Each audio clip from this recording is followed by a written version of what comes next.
parole du Seigneur. Alléluia. On va aller dans Daniel chapitre 3 à partir du verset 16. Nous allons lire 3 passages. Amen. Et avant de rentrer dans l'enseignement aujourd'hui. Maintenant, Daniel chapitre 3 verset 16 dit ceci. J'aimerais que de verset 16 à 18, que quelqu'un nous le lise. Est-ce que j'ai un volontaire ou est-ce que j'en choisis? Tu veux? Ok. Daniel, chapitre 3, versets 16 à 18.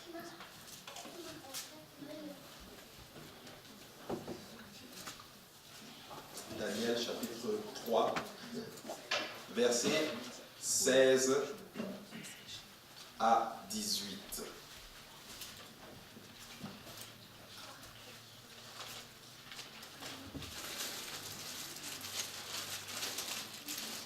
On va attendre qu'elle trouve. Elle est en train d'arriver. Elle est en train de trouver. Je sais que c'est un passage que nous ne lisons pas souvent beaucoup. Daniel, chapitre 3, versets 16 à 18.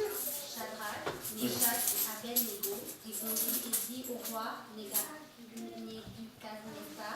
il n'est pas besoin que nous te répondions là-dessus. Voici notre Dieu que nous avons peut nous délivrer de la funeste ardente et il nous délivrera de ta main au roi.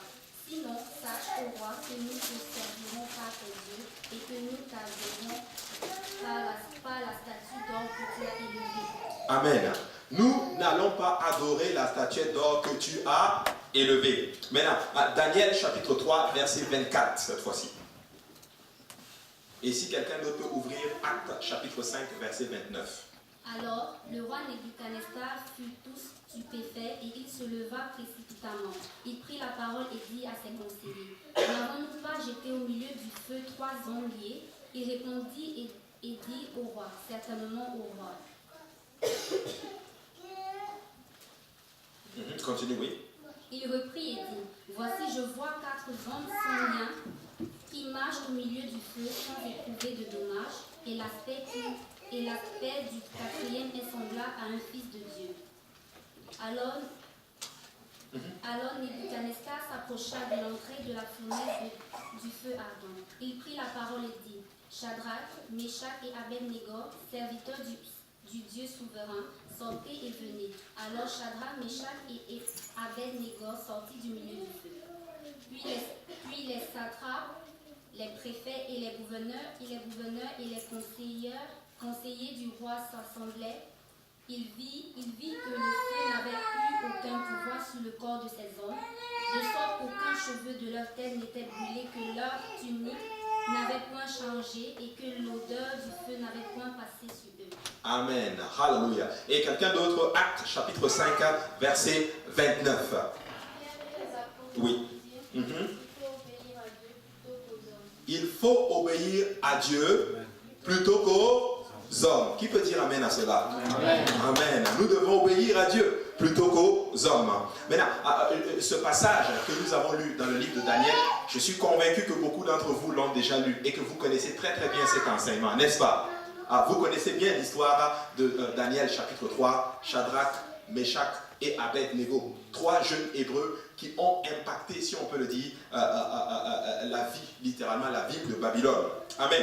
Mais comme je vous disais, il n'y a pas de devinette quant au message que nous voyons justement dans cet enseignement. Nous sommes tous, quasiment beaucoup de gens sont familiers avec cet enseignement. Mais en fait, pour vous mettre dans le contexte, c'est 3 jeunes hébreux qui se retrouvent dans une autre ville, dans un autre pays. Ils se retrouvent à Babylone.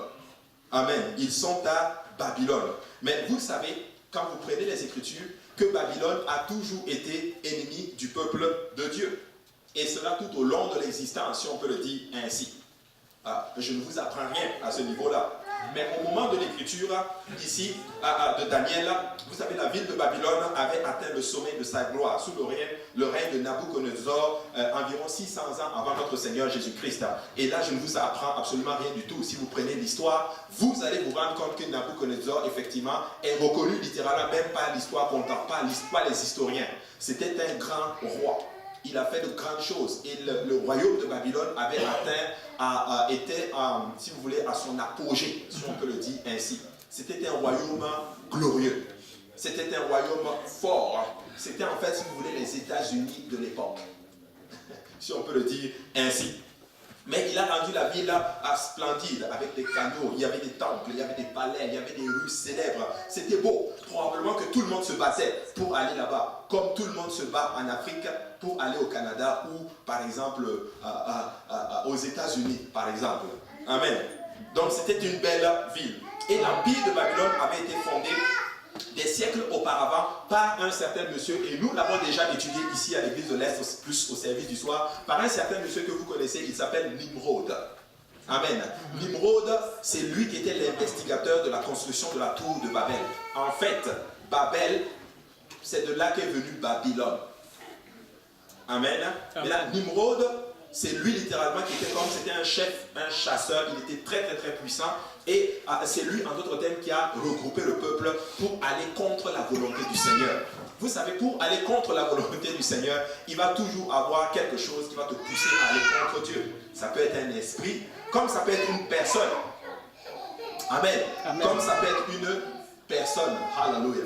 Wow, les enfants sont en feu aujourd'hui. Alléluia. Et ça, c'est Nimrod. Et je vais vous apprendre quelque chose qui va beaucoup vous choquer. Nimrod veut dire rebelle. C'est ça son nom, rebelle. En fait, il est en constante rébellion contre Dieu. Amen. Et c'est lui qui a bâti Babylone. D'où on dit la tour de Babel. La tour de Babel. Maintenant, et ça, vous le voyez dans Genèse chapitre 10, du verset 8 à 10. Maintenant, la clé du culte de Babylone, des Babyloniens, a toujours été plus l'exaltation de l'individu pour devenir, littéralement, si on peut dire, son propre Dieu.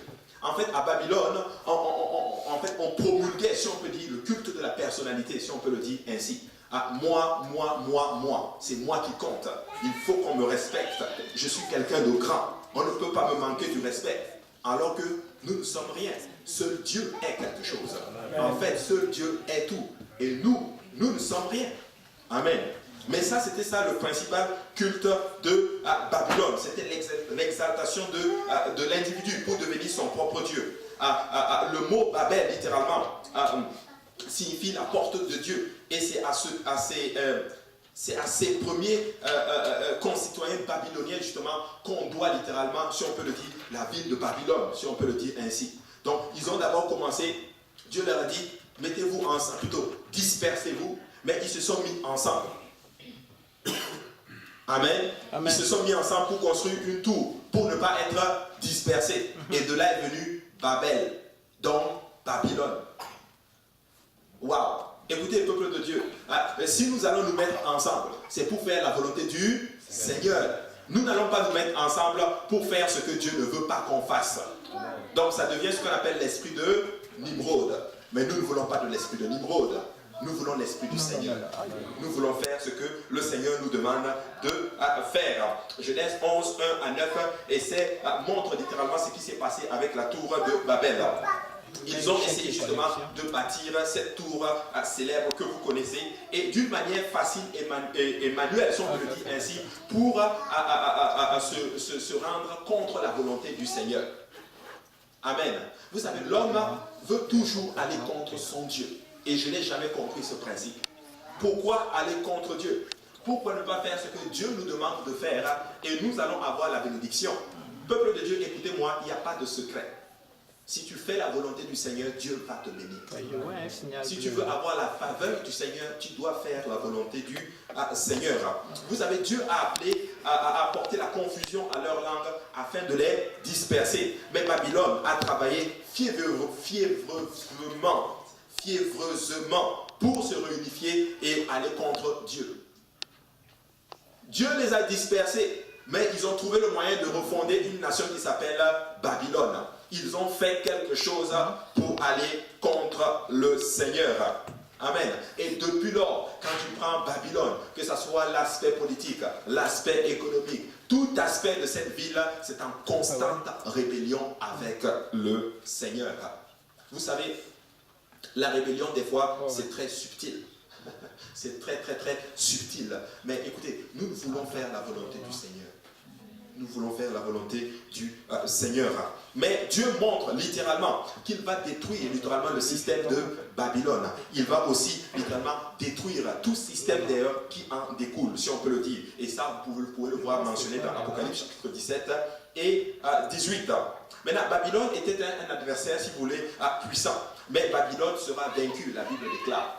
Qu'est-ce que je veux dire par là? Peu importe ce qui va se passer, peu importe tout esprit qui est contre vous, si vous êtes du côté de Dieu, cet esprit sera vaincu.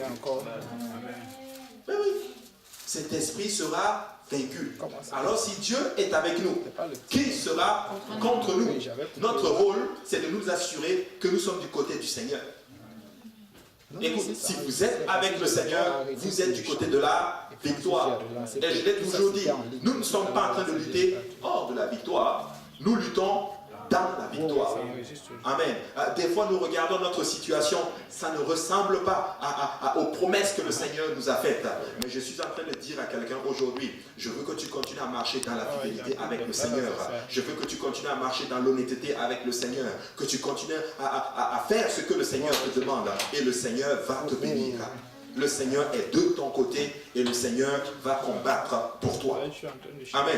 Il va combattre pour toi. Maintenant, Shadrach, Meshach et Abednego, trois personnages que nous venons de lire, ne se rendaient pas compte, mais le Seigneur était en train de les utiliser pour impacter littéralement non seulement une génération, mais aussi les générations à venir. Eux, ils ne réalisaient pas que le 18 janvier 2018, nous serions en train d'étudier leur vie aujourd'hui à partir à 20h16 à l'église de l'Est. Vous savez, tu ne sais pas ce que tu fais et tu ne sais pas l'impact que ça va avoir quelques années plus tard. On est en train de les étudier. Pourquoi? Parce qu'à un moment donné, leur action va déterminer, en d'autres termes, leur issue historique, si on peut le dire ainsi. Amen. Alléluia. Maintenant, on nous dit nulle part justement que ce que la Bible dit justement dans Daniel chapitre 3, c'est que le roi Nabuchodonosor, à un moment donné, a fait une statuette d'or. Et il a demandé à tout le monde de se prosterner devant cette statuette d'or. Vous pouvez le voir dans Daniel chapitre 12, 14 et 18. On parle d'une image, une statuette qu'il a conçue. Et il a dit justement que quand vous entendrez la musique, voilà ce que vous allez faire. Vous allez tous vous prosterner et vous allez adorer la statuette d'or. Mais si vous n'adorez pas la statuette d'or, on va vous jeter dans le feu. Je ne veux pas que ça arrive ici. Mais si quelqu'un entre ici, ils disent, si vous ne reniez pas le Seigneur, on va tous vous jeter dans une fournaise. Une fournaise ardente. Alléluia. Maintenant, je ne vais pas demander qu'est-ce que vous allez faire. Ne me demandez pas non plus qu'est-ce que je vais faire. Mais je sais une chose, si le Seigneur est avec nous, nous allons agir de la bonne façon. Alléluia. Quelqu'un m'avait une fois demandé, mais frère, si un jour quelqu'un pose un pistolet sur ta tête et dit, remue le Seigneur Jésus, sinon je te tue, qu'est-ce que tu fais? Et je bénis le Seigneur, et le Seigneur m'avait donné une réponse sage. Je lui ai dit, mon cher ami, si ce jour-là j'ai prié et que je suis rempli de l'esprit, je vais te dire tue-moi. Mais si ce jour-là je n'ai pas prié, tu peux être sûr que ma chair va prendre le dessus.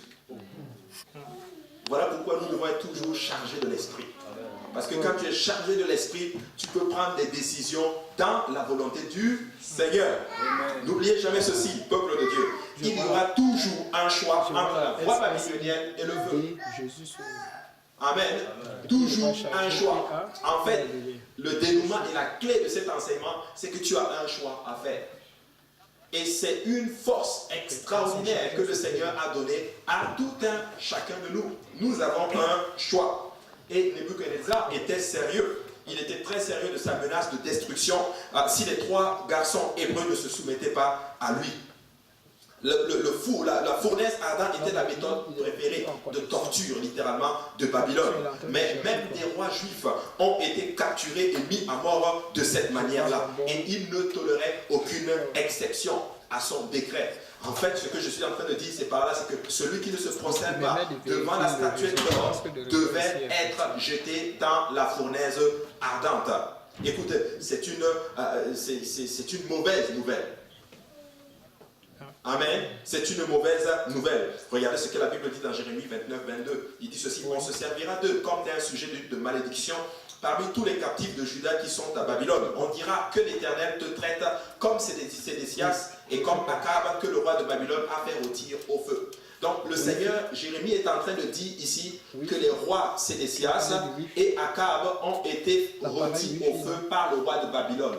En d'autres termes, on les a jetés dans un four ardent, dans une fournaise ardente, un feu qui brûle. On les a mis là-dedans et ils ont été rôtis au feu. Ils sont morts littéralement. Donc ça, là, c'était la méthode de torture des Babyloniens. C'était odieux. Et c'était avec beaucoup de cruauté. Oui. Mais Shadrach, Meshach, Abednego ne s'inclinèrent pas parce que la foule, pour rejoindre la foule autour de l'image qu'avait fait Nebuchadnezzar. Ils ne se sont pas conformés, si on peut le dire ainsi. Parce que quand la musique commençait, laissez-moi vous dire que les gens, tout le monde se prosternait. Oui. Je vais même vous choquer. Je suis convaincu qu'il y avait des Juifs qui se sont même prosternés. Amen. Mais eux, ils ne se sont pas prosternés. Pourquoi? Parce qu'ils étaient conscients d'une chose, que s'ils se prosternaient devant cette statuette d'or, ils allaient violer les 2 premiers commandements, si on peut le dire, des 10 commandements. Regardez ce que la Bible dit dans Exode 21. Alors Dieu prononça toutes ces paroles en disant, « Je suis l'Éternel, ton Dieu, qui t'a fait sortir du pays d'Égypte et de la maison de servitude. Tu n'auras pas d'autre Dieu devant ma face. » Alléluia. Tu n'auras pas d'autre Dieu devant ma face. Donc c'était clair pour Shadrach, Meshach et Abednego qu'ils ne devaient pas adorer un autre Dieu. Et ils savaient que se prosterner devant cette statuette, ça ne voulait pas juste dire se prosterner devant cette statuette, mais ça veut juste dire adorer les divinités de Babylone. Et ils ne voulaient pas adorer les divinités de Babylone. Ils avaient les paroles de l'Éternel dans leur tête. Tu ne te prosterneras pas devant un autre Dieu. C'était clair pour eux. Et ils se sont résolus à obéir au commandement du Seigneur. Je veux dire ceci à l'église de l'Est. Église de l'Est, tu ne te prosterneras pas devant un autre Seigneur que Jésus-Christ. Nous servons qu'un seul et unique vrai Dieu. Amen. Et ça, c'est très important. Tu n'aimeras pas d'autre Dieu devant ma face. Tu ne te feras pas d'image taillée, ni de représentation quelconque des choses qui sont en haut dans les cieux et qui sont en bas sur la terre et qui sont dans les eaux, plus bas que la terre. Tu ne te prosterneras point devant elles et tu ne les serviras point, car moi, l'Éternel, ton Dieu, je suis un Dieu jaloux qui punit l'iniquité des pères sur les enfants jusqu'à la 3e génération et jusqu'à la 4e génération de ceux qui me haïssent. Oui, Abed, Shadrach et Meshach, Abednego pensaient à eux, à leur survie. Mais je suis convaincu qu'ils pensaient aux générations futures, à nous autres. Et écoute, si je me tiens debout, il y a une génération qui arrive en 2018 qui va aussi tenir pour moi. Et les voilà aujourd'hui. Alléluia. Vous savez ce que nous faisons. Nous devons penser beaucoup plus loin. Seulement par nous. Ils se sont dit, je ne vais pas me prosterner. Vous savez, se prosterner devant les divinités, c'est pas prendre une statuette, la déposer là et commencer à faire des culbutes, dire, oh non, ce n'est pas ça. C'est tout ce qui prend la place de l'Éternel dans ta vie. Si le plaisir prend la place de l'Éternel dans ta vie, ça devient un Dieu. Si l'argent prend la place dans ta vie, ça devient ton Dieu. Si le travail prend la place dans ta vie, ça devient ton Dieu. Si toute chose, une personnalité, peu importe sa qualité, prend la place du Seigneur dans ta vie, ça devient une divinité. Attends, ici sur le petit. Alléluia. Mais peuple de Dieu, il y a juste une place qui est occupée par le Seigneur et qui ne peut pas être occupée par d'autres choses. Alléluia. Et ça, c'est la place de notre Seigneur Jésus-Christ. Écoute, il y a un vide en nous qui a la forme de Dieu. Donc tu ne peux pas mettre autre chose. Tu peux juste mettre que Jésus-Christ. Alléluia. Et ça, c'est très important. Il dit qu'il fait miséricorde jusqu'à 1000 générations à ceux qui m'aiment et qui gardent mes commandements. Maintenant, regardez, Deutéronome 6, 4. La Bible dit ceci. Écoute Israël, l'Éternel, notre Dieu, est le seul Éternel. Alléluia. Ça, c'est ce qu'on appelle le schéma Israël. C'est le credo des Juifs. Je dirais que c'est notre credo à nous aussi. Écoute, Église de l'Est, l'Éternel, notre Dieu, est le seul Éternel. Amen. Il n'y a qu'un seul et unique vrai Dieu, et ce n'est que nul autre que le Seigneur Jésus-Christ. Vous savez, le schéma Israël était tellement important que les Juifs, ils le récitent matin et soir. ils l'apprennent à leurs enfants. Ils savent réciter le schéma d'Israël. On pense littéralement que les Juifs sont rentrés dans les chambres à gaz, dans les nazis, avec le schéma Israël. Ils sont rentrés dans les chambres à gaz en déclarant ceci: l'Éternel, notre Dieu, est le seul et unique Éternel. Il n'y en a pas d'autre. Un Juif, quand il meurt, c'est ce qu'il dit. Il n'y a pas un autre Dieu que Jéhovah. Il est le seul et unique vrai Dieu. Écoutez, et ça c'est notre credo, hallelujah. Mon Seigneur est le seul unique vrai Dieu. Qu'est-ce que ça veut dire? Il est le seul. Ça veut dire que lui seul peut me bénir. Et pas le gouvernement. Il utilise le gouvernement peut-être pour te bénir. Lui seul peut me guérir et pas le médecin. Il utilise le médecin pour me guérir. Lui seul est capable de restaurer ma famille. Alléluia. Personne d'autre ne peut restaurer ma famille. C'est lui. Ça veut dire qu'il est le seul et unique vrai. Alléluia. Jésus l'a appelé le premier commandement. Un commandement prééminent. C'est le premier. Jésus a même dit littéralement que c'est le tout premier, c'est le plus important dans les Écritures. Regardez Marc 12, 28, il dit ceci. Un des scribes qui les avait entendus discuter, sachant que Jésus avait bien répondu au Sadducéen, s'approcha et lui demanda: quel est le premier de tous les commandements? Alléluia. Quel est le premier de tous les commandements? Jésus répondit: voici le premier. Écoute Israël, le Seigneur notre Dieu est l'unique Seigneur. Et il a juste pris Deutéronome 6, 4 et qu'il leur a balancé. Mais en fait, vous l'avez. L'unique notre Seigneur est le seul et unique vrai Dieu. Alléluia. Ça veut dire que nous n'adorons juste que Jésus-Christ. Alléluia. Extraordinaire. Nous n'adorons qu'un seul et unique vrai Dieu. Amen.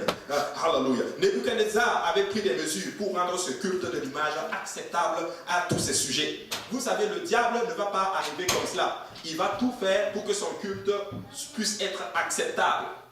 Pour que vous puissiez l'adorer, pour que vous puissiez faire ce qu'il te demande. Il va rendre, il va embellir littéralement le péché. Il va embellir la rébellion. Il va embellir le mensonge. Il va te faire miroiter ce qui vient justement. Si tu commets tel péché, voici le plaisir que tu vas avoir. Mais il ne va pas te dire littéralement le prix que tu vas payer. Peuple de Dieu, écoutez-moi. Le péché, ce n'est pas bon. Amen. Alléluia.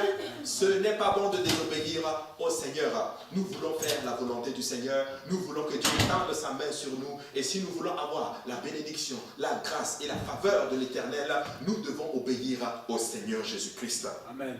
Alléluia. Maintenant, la cérémonie a été suivie par une belle musique pour amener tout le monde à adorer la statuette.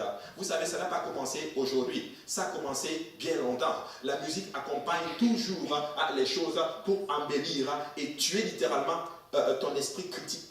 Vous allez remarquer que souvent, même pour faire sa publicité à la télévision, on l'accompagne toujours par une musique. Amen. Ça tue littéralement ton esprit critique, littéralement. Et quand avec la musique, ça t'endort, si on peut le dire, et ça t'amène littéralement à faire des choses que tu n'aurais jamais imaginé faire. Pourquoi? Parce qu'il réalise qu'il y a une onction dans la musique. Comme la musique nous amène dans l'euphorie, dans la présence du Seigneur, la musique mondaine, il y a une onction qui vient aussi d'une autre dimension qui n'est pas celle du Seigneur, qui amène les gens à faire des choses que vous ne pouvez pas imaginer. Vous savez, quand vous allez dans les pays où on pratique la sorcellerie, ils utilisent de la musique. Voilà pourquoi, peuple de Dieu, nous devons faire attention à ce que nous écoutons comme musique. Un enfant de Dieu n'écoute pas la musique qui ne glorifie pas le Seigneur Jésus-Christ.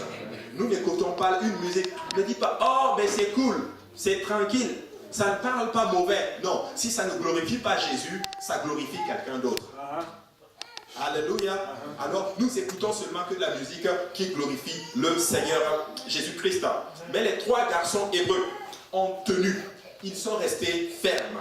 Ils n'étaient pas les seuls prisonniers juifs dans la foule. Mais même si d'autres s'inclinaient autour d'eux, ils se tenaient debout et seuls.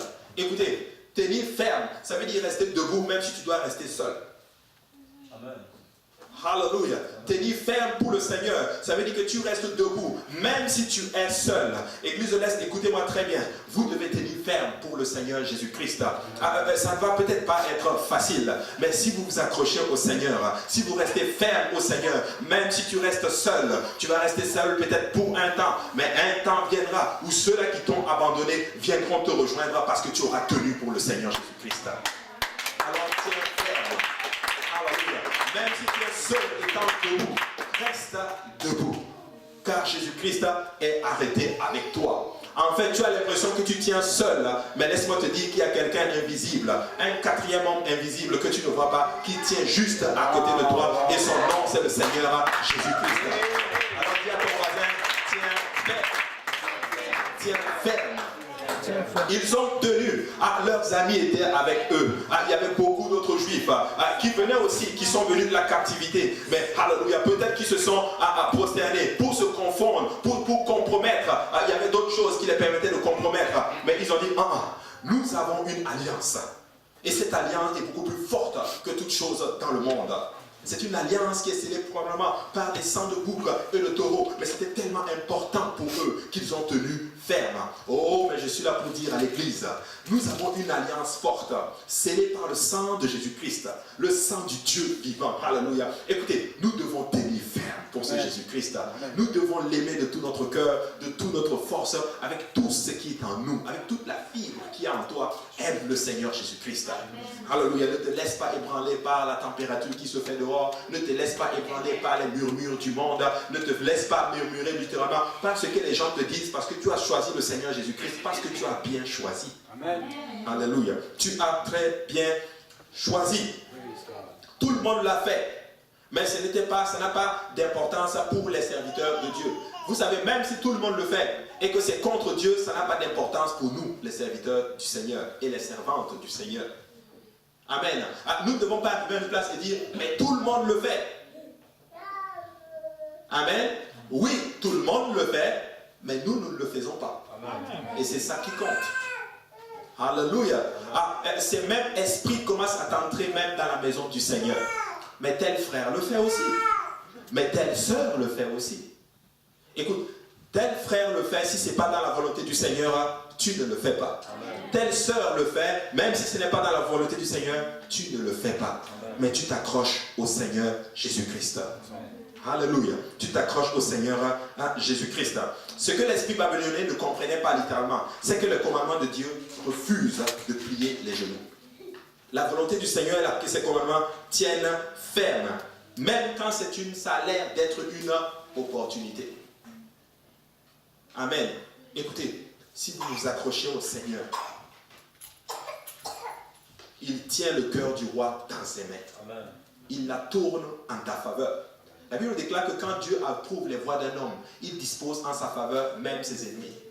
Écoutez, Dieu va utiliser ton ennemi pour te bénir. Amen. Parce qu'il tient son cœur entre ses mains. Amen. Mais tu dois d'abord montrer à Jésus que tu t'accroches à lui. Amen. Très, très important. La vérité ne peut pas être changée, même légèrement. Non, il y en a un problème de connexion. Elle devient à ce moment-là une erreur. Amen. Si je prends un verre d'eau pure, de l'eau évian, pure, et que je mets une goutte de venin là-dedans, une petite goutte, elle devient souillée, cette eau. C'est la même chose avec la parole du Seigneur. Elle ne peut pas être changée, même pas légèrement. Amen. Les trois garçons hébreux ont entendu une musique beaucoup plus noble que celui de Babylone. Ils ont marché au rythme d'un autre batteur. Écoute, tu ne dois pas marcher au rythme des chansons du monde, mais tu dois marcher au rythme de la chanson qui glorifie le Seigneur. Amen. Alléluia. Quand tu viens ici, il y a la musique qui glorifie le Seigneur. Quand la musique, le piano commence et la batterie commence et la guitare, nous commençons à danser pour le Seigneur. Mais quand la guitare du monde commence à sonner, nous ne dansons pas, nous restons fermes. En fait, nous devenons Shadrach, Meshach et Abednego. Alléluia. Battez les mains, Shadrach, Meshach.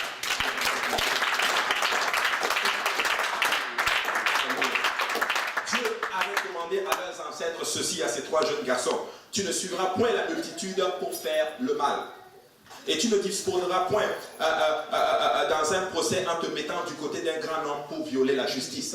Écoutez ceci, ce n'est pas parce qu'il y a un grand homme qui font des choses que tu dois aussi le faire. Tu ne vas pas te joindre à la multitude pour faire le mal. Amen. Même si beaucoup de personnes se mettent ensemble pour faire quelque chose qui n'est pas qui est contraire à la volonté du Seigneur, toi, mets-toi à côté et dis, moi je ne fais pas ça. N'ayez pas peur, parce que le Seigneur est avec vous. Il est avec vous. Amen. En outre, Les garçons se souvenaient de l'histoire récente d'Israël sous le règne d'Asa, de Josaphat et d'Ézéchias, quand Dieu avait délivré leur petite nation d'une multitude beaucoup plus grande.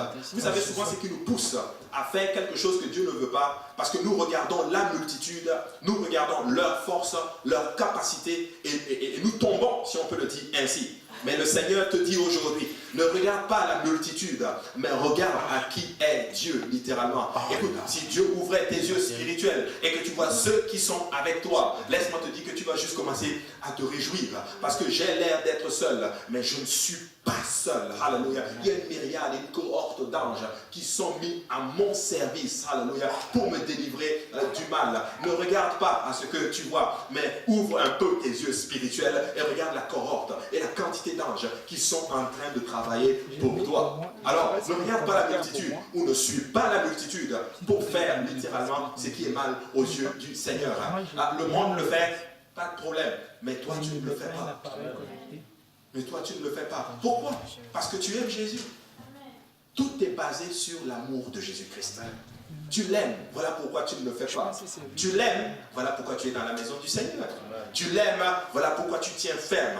Tu l'aimes, voilà pourquoi tu supportes même les insultes. Tu supportes même les moqueries. Tu supportes. Tout ça, c'est parce que tu l'aimes. Si tu ne l'aimais pas, tu ne le ferais pas. Amen. Très important. Maintenant, regardez 2 Chroniques 14, 11 dit ceci. Asa invoqua l'Éternel, son Dieu, et dit, l'Éternel, toi seul peux venir en aide aux faibles comme aux forts. Jésus seul peut venir en aide aux faibles comme aux forts. Écoute, quand tu es faible, dis je suis fort. Amen. Pas par toi-même, mais par le Dieu qui te soutient.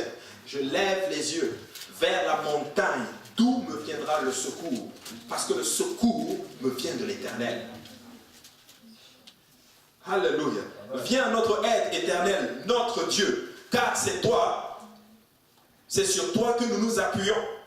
Vous savez, écoute, ne t'appuie pas sur l'Égypte. La Bible qualifie de l'Égypte comme un roseau cassé. Amen. Mais je m'appuie sur l'Éternel. C'est un rocher invisible, mais c'est un roc solide. Je m'appuie sur l'Éternel et je suis ferme. Je ne chancelle point. Pourquoi? Parce que je m'appuie sur l'Éternel et il me vient en aide. Il me vient en aide. Et regardez, car c'est sur toi que nous nous appuyons et nous sommes venus en ton nom contre cette multitude. En ton nom. Nous ne combattons pas par nous-mêmes. Nous combattons au nom de l'Éternel. David a dit ceci. Tu viens avec moi avec la lance et avec le javelot. Mais sache que moi, Goliath, moi, David, je viens contre toi, Goliath, au nom de l'Éternel. Alléluia. Il ne connaissait pas le nom de l'Éternel. Goliath est tombé à la simple mention de l'Éternel, à la simple référence au nom. Mais nous connaissons le nom de l'Éternel. Il lui appelle Jésus-Christ. Alléluia. Et nous venons contre le Goliath de notre vie dans le nom de Jésus-Christ. Alléluia. Au nom de Jésus, tout genou fléchit, toute âme confesse que Jésus-Christ est Seigneur à la gloire de Dieu le Père. Écoutez, au nom de Jésus-Christ, les genoux fléchissent. Au nom de Jésus-Christ, les malades sont guéris. Au nom de Jésus-Christ, les morts ressuscitent. Au nom de Jésus-Christ, l'indigent se relève. Au nom de Jésus-Christ, les rois tombent. Au nom de Jésus-Christ, alléluia, les éléments se déchaînent. Au nom de Jésus-Christ, tout est possible. Tout est possible au nom de Jésus-Christ. Alléluia. Tout est possible au nom de Jésus-Christ. Les chaînes sont brisées au nom de Jésus-Christ. Les captifs sont libérés au nom de Jésus-Christ. Les forteresses tombent au nom de Jésus-Christ. Pourquoi? Parce que le nom de Jésus-Christ lui-même est une tour forte. Et le juste s'y réfugie. Amen. Le juste s'y réfugie. Éternel, tu es notre Dieu.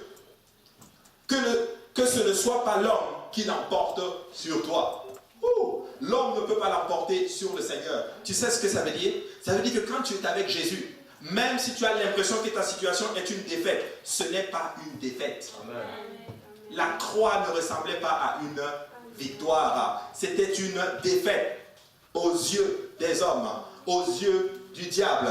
Mais laissez-moi vous dire que la même Bible déclare que si le diable avait su, jamais il n'aurait crucifié le Seigneur de gloire. La croix, c'était la plus grosse victoire que l'humanité ait portée. Laisse-moi te dire que ta situation, mon frère, ma soeur, est une victoire. Ta situation va glorifier le nom de l'Éternel. Ta situation est un sujet de gloire pour le Seigneur.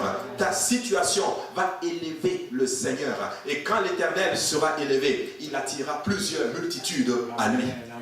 Alors, dis à ton voisin, mais je suis content de voir une gloire de l'Éternel à côté de moi. Alléluia. Ta situation glorifie le Seigneur. 2 Chroniques 20:15 dit ceci, et Jacaziel dit, soyez attentifs, tout Judas et habitants de Jérusalem, et toi, je roi Josaphat. Ainsi vous parle l'Éternel, ne craiez point et ne vous effrayez point devant cette multitude nombreuse, car ce ne sera pas vous qui combattrez, ce sera Dieu. Amen. Ouh, ça c'est une bonne nouvelle pour moi. Je ne vais pas combattre, mais Jésus va combattre pour moi. Amen. Vous savez pourquoi? Parce qu'à chaque fois que j'ai combattu, j'ai échoué. Et à chaque fois que Jésus a combattu pour moi, j'ai gagné. Ouh, alléluia. Je suis content parce que j'ai une bonne nouvelle. Le Seigneur combattra pour son Église. Écoutez, je ne sais pas c'est quoi les situations. Je sais qu'il y a des situations très tendues. Ça peut être des situations financières, ça peut être des situations familiales, ça peut être des situations en lien avec l'immigration, en lien problèmes spirituels. Peu importe la situation, Jésus va combattre pour toi si tu lui fais confiance. Il va combattre pour toi. Amen. Amen. 2 Chroniques 32:7 dit ceci, fortifiez-vous et ayez du courage. Ne craignez point et ne soyez point effrayés devant le roi d'Assyrie et devant toute la multitude qui est avec lui. Ne craignez point. Souvent nous disons, je ne m'inquiète pas. Non, moi je ne m'inquiète pas. Je ne m'inquiète pas. Je fais confiance à Dieu.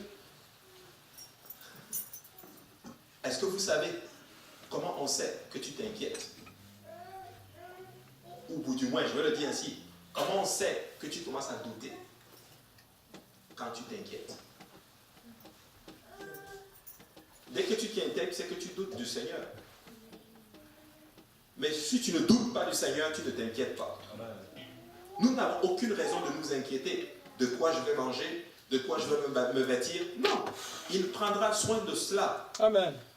Tu sais, avant même que tu sois là, il a déjà conçu littéralement le plan, la subsistance, la provision pour toi. Il a déjà tout préparé. Amen. Amen. Parce qu'il est un Dieu fidèle.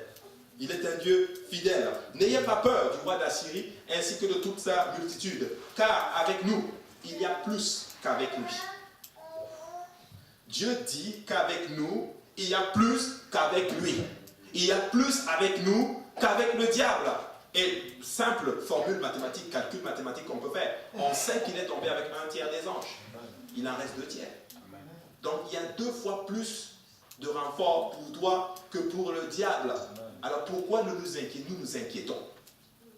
Nous n'avons aucune raison de nous inquiéter, peuple de Dieu. Nous ne devons pas nous inquiéter. Jésus-Christ est avec nous. Et il a toute sa cohorte avec nous. Et nous sommes dans la victoire. C'était une multitude qui a réprimandé les aveugles qui criaient à Jésus. La foule reprenait, dans Matthieu 20:31, la foule les reprenait pour les faire taire, mais ils criaient plus fort, « Aie pitié de nous, Seigneur, fils de David !» Il s'appelle Bartimée. Bartimée était un personnage assez spécial dans les Écritures. Il était aveugle de naissance. Une situation très, très, très difficile.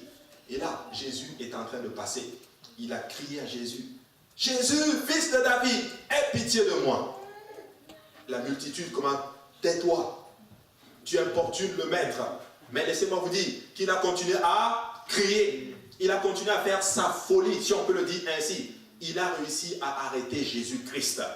Une multitude n'a pas pu arrêter un aveugle né de naissance. Écoutez ceci, je vais le dire ainsi. Des voyants n'ont pas pu arrêter le roi de gloire. Mais celui-là qui ne voyait pas a réussi à arrêter le roi de gloire. Écoutez, si un aveugle peut arrêter le Seigneur, laissez-moi vous dire que moi qui suis voyant, je vais l'arrêter doublement. Amen. Alléluia. J'ai pensé un peu à l'histoire de Bartimée un certain temps. Je voulais l'enseigner, mais ça m'est toujours sorti de l'esprit à chaque fois que j'enseignais. Mais ça vient de me tomber dans l'esprit maintenant, donc je veux pouvoir vous le partager. Merci Seigneur. Maintenant, regardez ce qui se passe. Bartimée était aveugle, n'est-ce pas? C'était un mendiant. Amen. Mais là, je suppose qu'il était assis, ou peut-être qu'il était couché, je ne sais pas. Mais supposons qu'il était assis. Il est aveugle, n'est-ce pas? Il commence à crier, Jésus, fils de David, aie pitié de moi. Il a entendu que Jésus passait. Mais il est aveugle, probablement qu'il a développé ses autres sens. Donc il sait approximativement à quel endroit se trouve Jésus. Peut-être que Jésus est quelque part ici ou là, dépendamment des voix que j'entends. N'est-ce pas? Maintenant, Jésus s'arrête et Jésus dit, que veux-tu que je te fasse? Que je recouvre la vue. Il déclare, alors viens. La Bible déclare qu'il enlève d'abord son manteau. Il jette son manteau pour dire, je crois Seigneur que c'est fini. Je ne vais plus porter ce manteau de mendiant. Amen. Mais ce qui me frappe, c'est qu'il se lève et il va vers Jésus. Un aveugle. Je ne sais pas comment il a fait. Probablement qu'il a fait ça. Ah, c'est toi. Alléluia. Extraordinaire. Les voyants sont là. Ils voient le Messie. Ils voient celui qui a la solution. Mais ils sont loin de lui. Tu le vois, tu le perçois. Mais lui, il ne le voit pas. Il le cherche. Il le cherche. Il le cherche. Il le cherche. Jusqu'à il le trouve. Et il obtient sa guérison. Écoutez, je vais vous dire une chose. Jésus est là à côté de nous des fois. Mais nous sommes tellement focalisés sur autre chose qu'au lieu d'être aveugles physiquement, nous devenons aveugles spirituellement. Mais Bartimée, parce qu'il cherchait Dieu, était aveugle physiquement, mais était spirituellement beaucoup plus voyant que la plupart de la gang qui était autour de notre Seigneur Jésus-Christ. Nous devons ouvrir nos yeux spirituels. Écoutez, peut-être que vous ne le croyez pas, mais je vais vous donner une révélation ce soir. Jésus-Christ est parmi nous ce soir. Le Dieu qui est avec Moïse est parmi nous ce soir. Alléluia. Alors ouvre tes yeux spirituels, perçois le Seigneur et touche le Seigneur de tout ton cœur et de toute ton âme. Une multitude ne peut pas arrêter un enfant de Dieu. Même un démon en enfer ne peut pas t'empêcher de toucher Jésus-Christ. Alléluia. Tu peux toucher le Seigneur. Ne laisse pas la foule, ne laisse pas les gens à côté de toi. Si tu veux louer le Seigneur, tu dois le louer sans crainte et sans gêne. Que rien ne t'entrave littéralement alors que tu veux toucher le Seigneur. Amen. C'était une multitude qui a choisi Barnabas, le zélote, au lieu de choisir Jésus. Amen. Vrai ou faux? Vrai. Qui est-ce qu'on doit libérer? Barabbas. C'était une multitude. Alléluia. Mais Jésus était seul. Mais laissez-moi vous dire que Jésus a gagné. Alléluia. Parce qu'il ne savait pas d'où il venait. C'était un roi. Amen. Matthieu chapitre 27, verset 20, la Bible déclare ceci. Les principaux sacrificateurs et les anciens persécutèrent et persuadèrent à la foule de demander à Barnabas de demander Barabbas et de faire périr le Seigneur Jésus à Christ. Amen. Maintenant, Apocalypse 7, 9, la Bible dit ceci. Après cela, je regardais et voici, il y avait une grande foule que personne ne pouvait compter, de toute nation, de toute tribu et de tout peuple. De tout peuple et de toute langue. Ils se tenaient devant le trône et devant l'agneau, revêtus de robes blanches et des palmes dans les mains. Et ils criaient d'une voix forte en disant, le salut est à notre Dieu qui est assis sur le trône et à l'agneau. Oui, sur terre, c'est les multitudes qui sont en train de faire des choses qui sont hors de la volonté du Seigneur. Mais quand tu vas dans le livre d'Apocalypse, c'est aussi une multitude qui est en train de crier à l'Éternel. Amen. Vous savez, quand vous vous inclinez, vous vous démarquez. Quand vous ne vous inclinez pas, je vais dire, vous vous démarquez. Amen. Amen. Vous vous démarquez. Et Dieu s'attend à ce que tu te démarques. Oui. Nous devons nous démarquer. Amen. Je vais vous dire pourquoi. Parce que nous ne sommes pas comme les autres. Amen. Amen. Si nous faisons les mêmes choses que tout le monde, ça veut dire que nous sommes en train de dire, je suis comme les autres. Mais nous ne sommes pas comme les autres. Nous devons nous démarquer. Shadrach, Meshach et Abed-Nego auraient pu dire, nous nous conformerons simplement à l'extérieur. Nous nous inclinerons avec notre corps, mais nous allons continuer à servir Dieu dans notre cœur. Ils auraient pu dire cela. On va juste nous prosterner. Oh, mais ce qui compte, c'est le cœur. Dieu regarde au cœur. Ils auraient pu dire cela. Après tout, c'est ça qui compte. Hein. Mais ils savaient que cette attitude n'allait pas être plaire au Seigneur. Je suis en train de toucher un peu à la sanctification extérieure. Nous sommes en train d'étudier la sanctification extérieure. Peuple de Dieu, laisse-moi te dire ceci. L'extérieur compte. L'intérieur compte. L'extérieur compte aussi. Je ne vais pas me prosterner avec mon corps, ni du moins mon intérieur. Amen. Ils auraient pu dire, oh, inclinons-nous. De toute façon, Dieu va regarder à notre cœur. Ah, je suis incliné, mais mon cœur est debout. En fait, je suis debout dans mon cœur. Non, non, non, non, non. Ils savaient que ça n'allait pas faire plaisir à leur Dieu. Vous savez, l'arme du diable, il veut t'amener à faire des choses que le Seigneur ne veut pas que tu fasses. Que le Seigneur ne veut pas que tu fasses telle chose. Mais Satan veut que toi tu fasses cette chose-là. Amen.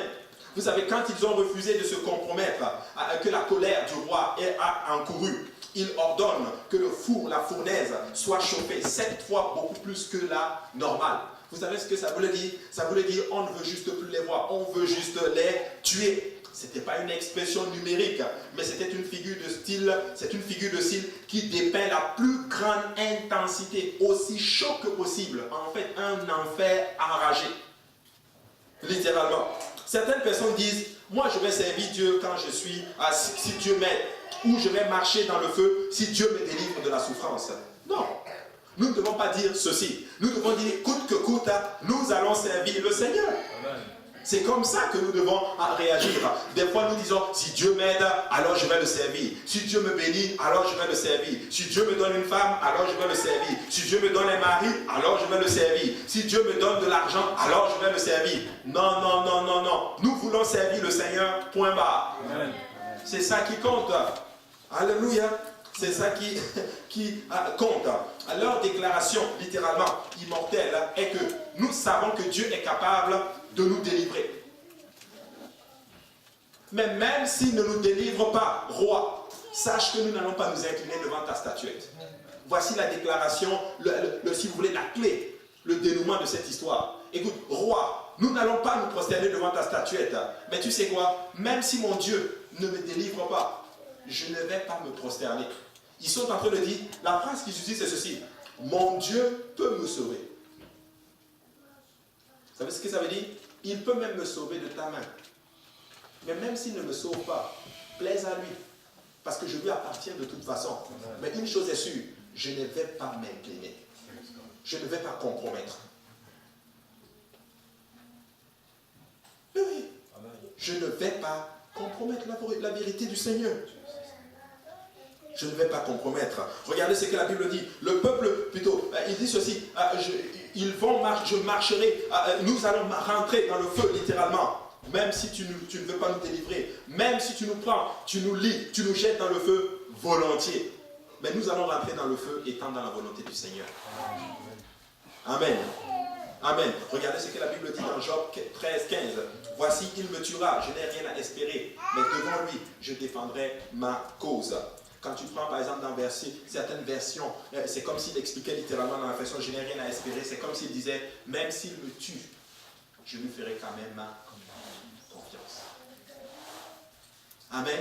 Je lui ferai quand même confiance. Le peuple de Dieu marche à travers le feu. Que cela les brûle ou non, parce qu'ils savent que la vérité vit dans le feu. Amen. Je pense que vous n'avez pas saisi cette partie. Le peuple de Dieu marche, même si dans le feu, même si le feu les brûle, ça n'a pas d'importance. Amen. Parce que le feu va vivre même dans le feu. Plutôt, la vérité va vivre même dans le feu. Ça veut dire que même dans le feu, je vais t'aimer. Amen. Amen. Parce que c'est la vérité. Parce que c'est la vérité. Ésaïe 42, verset 1. On a bientôt fini. La Bible dit ceci, voici mon serviteur que je soutiendrai, mon élu en qui mon âme prend plaisir. J'ai mis mon esprit sur lui, il annoncera la justice aux nations. Il ne criera point, il n'élèvera point la voix et ne la fera point entendre dans les rues. Le Seigneur dit, voici mon serviteur que je soutiendrai. Amen. Tu sais, tu peux enlever cette partie et mettre ton nom. Il va te soutenir. Tu es son élu. Et son âme prend plaisir en toi. Il a mis en toi son esprit. Et tu annonceras la justice aux nations. Alléluia. Dieu va nous soutenir. Vous savez, nous vivons dans les derniers jours. Quand Babylone a fait chauffer la fournaise 7 fois, il était juste en train de dire littéralement, le diable est enragé contre les enfants de Dieu. Le diable a lancé une attaque littéralement contre les enfants d'Israël. Mais il ne savait pas que leur Dieu s'était aussi élevé pour les protéger. Tu sais, peu importe ce qui est contre toi, mais laisse-moi te dire que si tu t'accroches à Dieu, Jésus-Christ va aussi s'élever pour toi. Amen. Amen. Le diable a lancé beaucoup de péchés dans l'humanité parce qu'il veut détruire l'humanité. Quand vous regardez littéralement la société dans laquelle nous sommes aujourd'hui, le taux de divorce a augmenté, la criminalité a augmenté. J'ai vu quelques statistiques qui ont beaucoup choqué mon esprit. Regardez, à l'âge de 19 ans, 96% des hommes canadiens et 68% des femmes canadiennes ont déjà eu des rapports sexuels avant le mariage.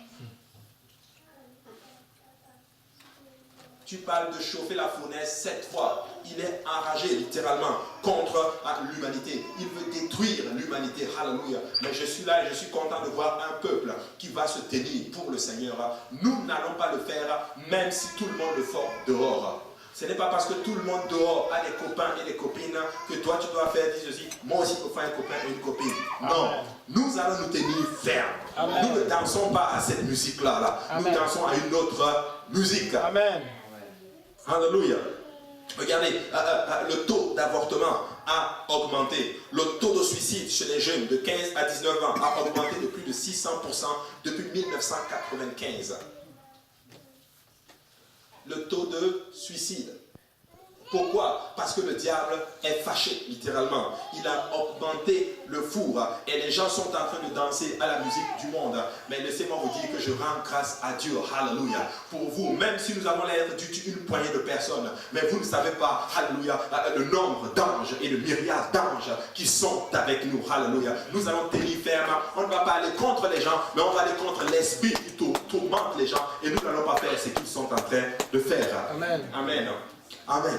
Alléluia. Le taux a augmenté. Vous savez, je ne peux pas garantir que votre vie, votre corps, votre santé, votre esprit, votre famille, votre maison, votre mariage, vos enfants, vos biens, vos finances, vos amis et même votre confort, je ne peux pas vous garantir que toutes ces choses ne seront pas attaquées par l'ennemi.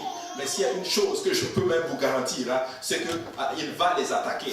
Mais s'il y a une autre chose encore que je peux vous garantir, que même s'il les attaque, nous avons bâti tout ça sur le rocher solide. Le vent va venir, la tempête va souffler, mais nous allons tenir ferme parce que nous sommes fondés sur le rocher solide.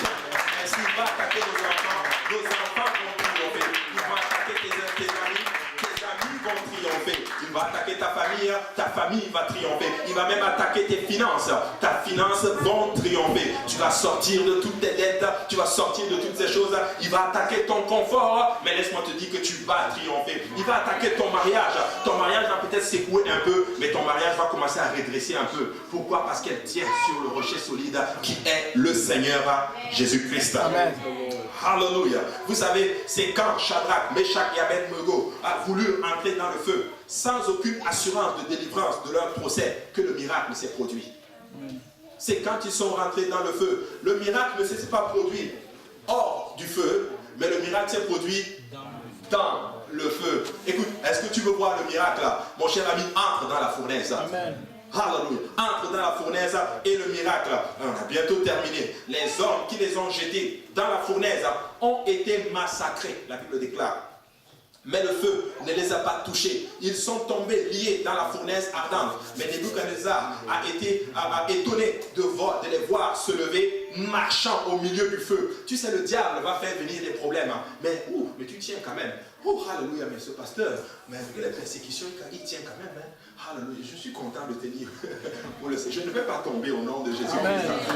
Mais cette soeur, ce frère, attends. Amen.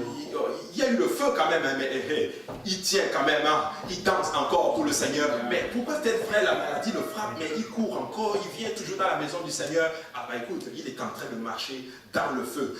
Ses sœurs que je vois, ses frères, vous êtes dans la fournaise, mais vous êtes juste en train de marcher dans la fournaise. Pourquoi? Parce que le Seigneur est avec vous. Alléluia. Nous avons une assurance.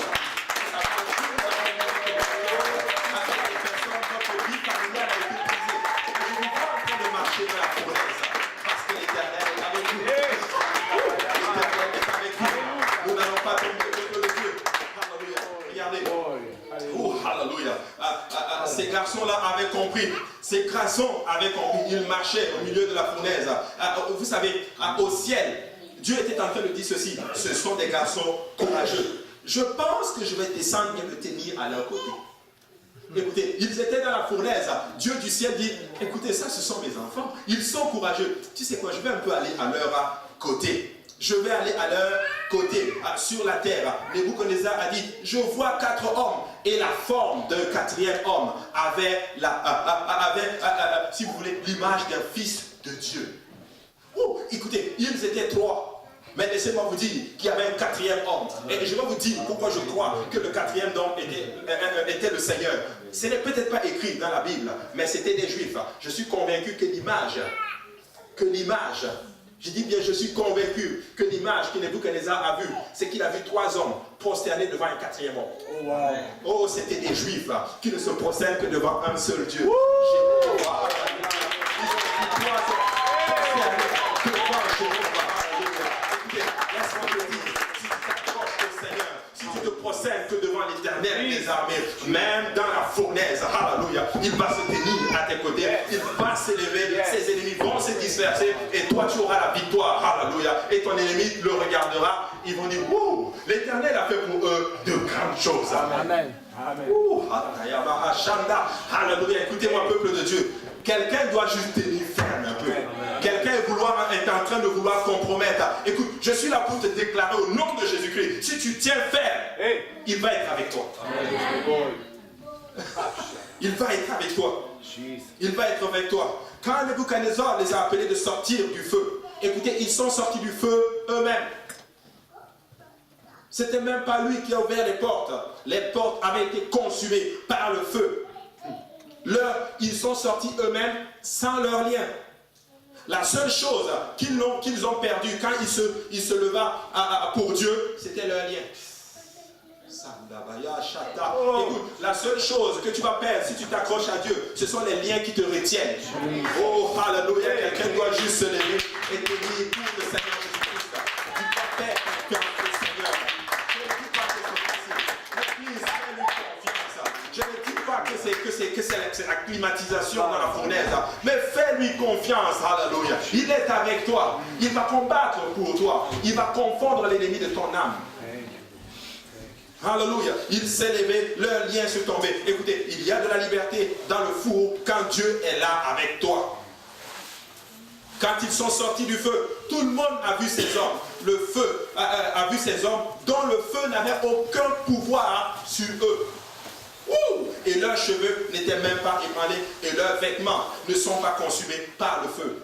Il y a un petit détail que je voulais vous annoncer. Écoutez, j'ai les Écritures, mais je trouve que le temps est perdu et avancé. Je veux juste finir vite avec cette affaire. La Bible dit là littéralement qu'avant de rentrer dans le feu, ils ont porté des caleçons. J'ai lu ce passage, j'ai dit, le caleçon vient chercher quoi dans cette affaire? Mais je veux vous dire que quand tu vas dans le livre d'Exode, quand Dieu parle du sacrificateur, il dit ceci, que quand le sacrificateur doit adorer le Seigneur, il doit porter des caleçons. Écoutez, ils sont entrés dans le feu pour aller adorer Dieu. Je ne sais pas pour vous, entre dans la fournaise, mais loue le Seigneur. Peut-être que c'est difficile, alléluia. Porte ton caleçon de sacrificateur, alléluia. Et commence à louer le Seigneur. Commence à danser pour le Seigneur.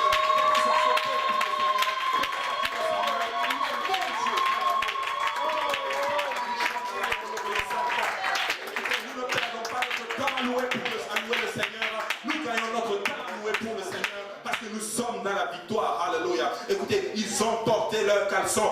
Je ne sais même plus c'est où dans les Écritures, dans Daniel chapitre 3, mais la Bible le dit. Allez faire les recherches dans le livre d'Exode, dans le livre de Lévitique. Le sacrificateur, quand il porte le caleçon, c'est pour vous dire, je suis en service. Oh, alléluia. Je suis content d'avoir porté mon caleçon, alléluia, d'adorateur.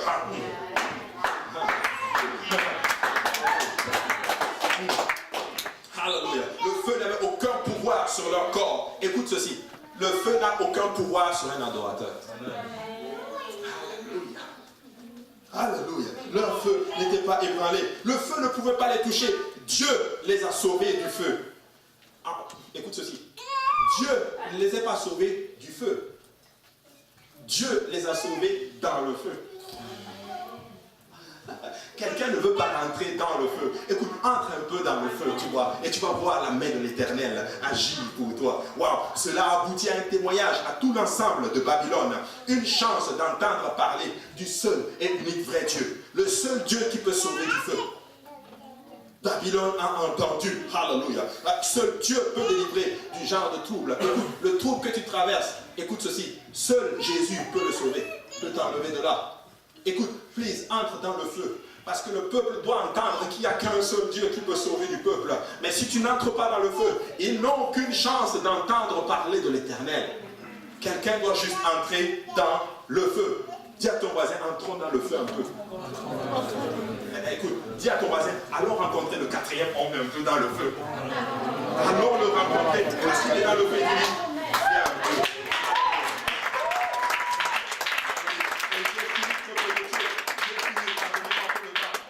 À chaque fois, vous savez, le feu était tellement chaud parce que Satan sait que son temps est court. Satan sait qu'il n'a plus de main mise sur toi. Il travaille sous un handicap parce qu'il est comme déjà lié littéralement.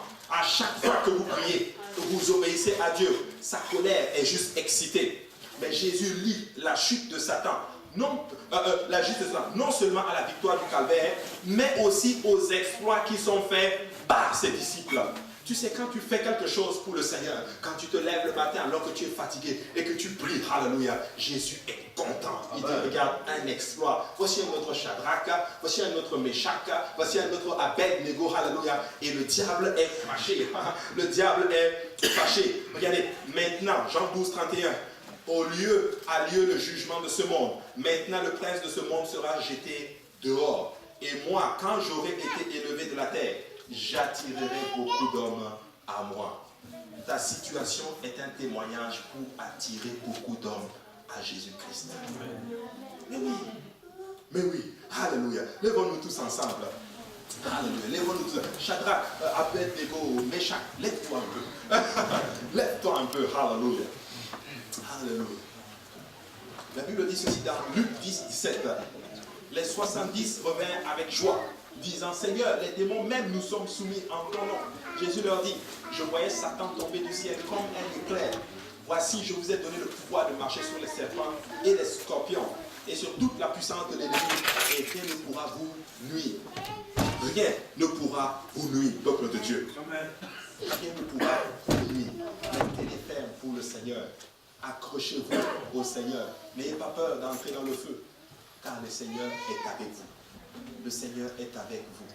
Ne compromettez pas, peuple de Dieu. Ne compromettez pas. Amen. Alléluia. Nous allons lever nos voix et nous allons prier.